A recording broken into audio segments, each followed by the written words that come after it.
Hi everyone, it's Brad again, and welcome to week number 3 of MUS 223. I've really been enjoying reading your discussion board posts over the past couple of weeks. I see several of you engaged in some very deep and meaningful conversations about music, and I encourage you to keep up the good work as we continue through the course. Today we're going to look at Module 3, including an overview of this week's content. We'll look at our discussion board assignment, and then we'll look at the Module 1 assignment to give you a quick overview of what's happening in week number 3. In week 3, we'll be studying the Baroque period of music from around 1600 to 1750. Some of the major names you'll see here: J.S. Bach, Handel, Antonio Vivaldi, some of the major composers of the Baroque period, and a couple of others you'll be learning about during this week's readings and music listening assignments. As you go through the week, just keep in mind the types of music that you've heard up to this point and start to do some comparison and contrast in your own mind about what you hear in the music in the Baroque period versus what you've heard so far up to this point in ancient music and music of the Renaissance and Middle Ages. And then keep that in mind as we go forward into the upcoming weeks, where we'll get into classical music, 20th century music, modern music. It's a continuation and evolution that happens throughout the hundreds and even thousands of years of music history. This is something good to keep in mind as we move forward at a very quick pace through this course. Here's your overview for Module 3 here, and here's our discussion board post assignment for week 3. We're going to look at form in music, and here's an example of what's called strophic form or verse-chorus form. It's also called that as well if you're doing some research.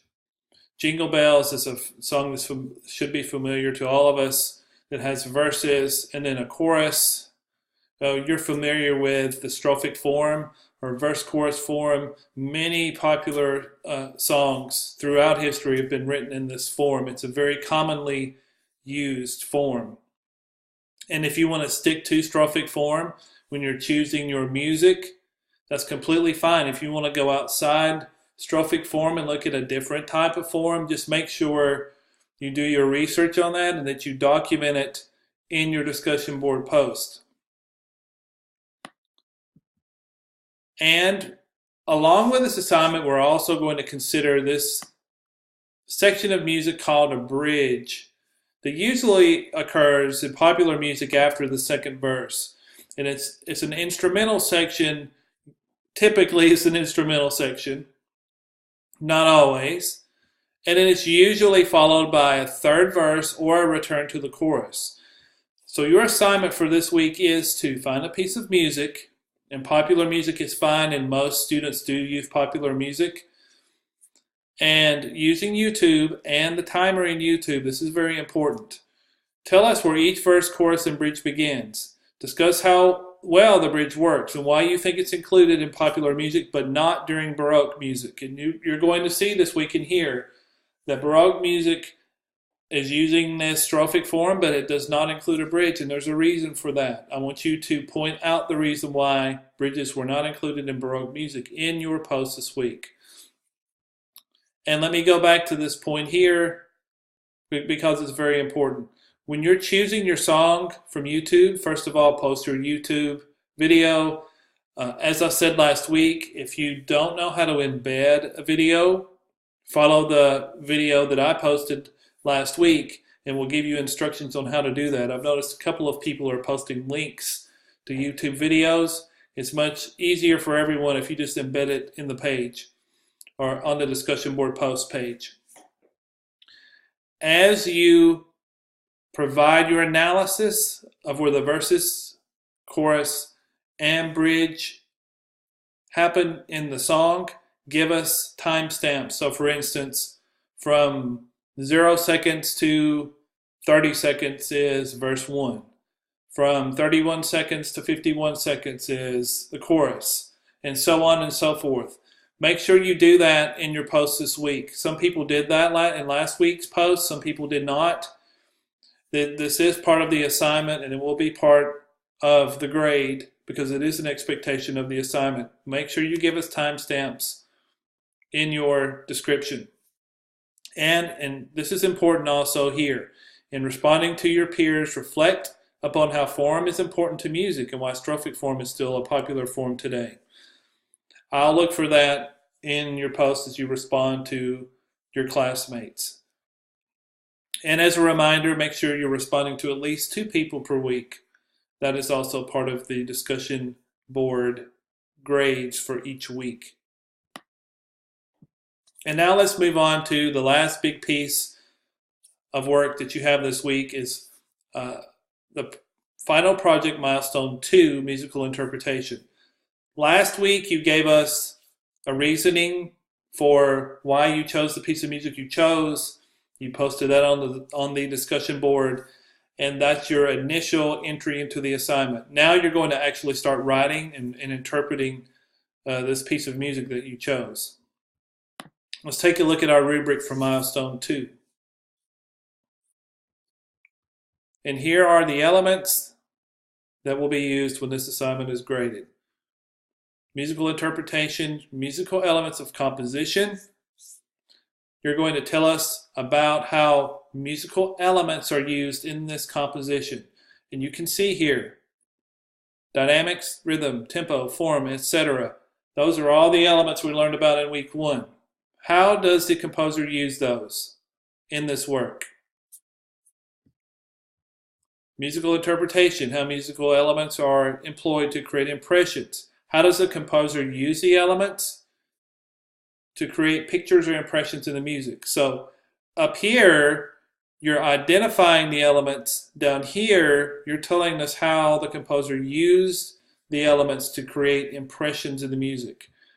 And it's no mistake that Walt Disney chose particular pieces of music to use in Fantasia because he wanted those particular pieces of music to coincide with what was happening in the animation, and they worked together to create impressions.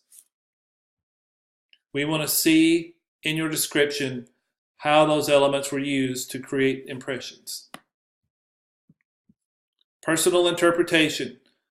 Tell us your personal interpretation of the music. How does it affect you? How does it impact you as a listener? What are some of the mental images that come to mind when you listen to this music outside of it being paired with Disney's animation? How does it make you feel? What are the impressions it gives you? This is your opportunity to tell us what this music means to you.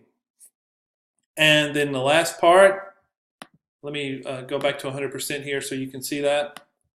And then the last part is articulation of responses with all of our discussion board posts. We're going to look at grammar, spelling, syntax, organization, and also citations. Please include your citations in this paper. And my advice to you is, because this paper must be at least 2 pages long, as you can see here. If it's not 2 pages long, I will grade accordingly.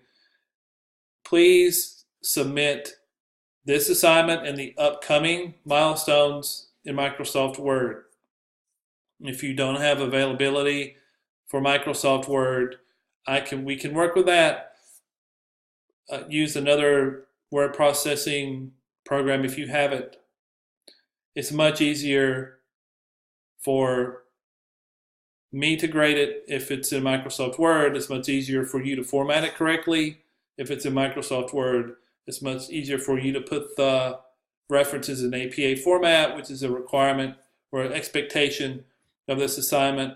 As you see here, much easier to do that in Microsoft Word. And that's it for week number 3. It's a lot to cover in a very short amount of time. As always, you can call, text, email. If you have any questions at all about this milestone assignment, I want to make sure you have all the information and all the tools you need to be successful in completing this assignment and getting it submitted before the end of week number 3. Good luck to all of you, and I'll see you on the message boards.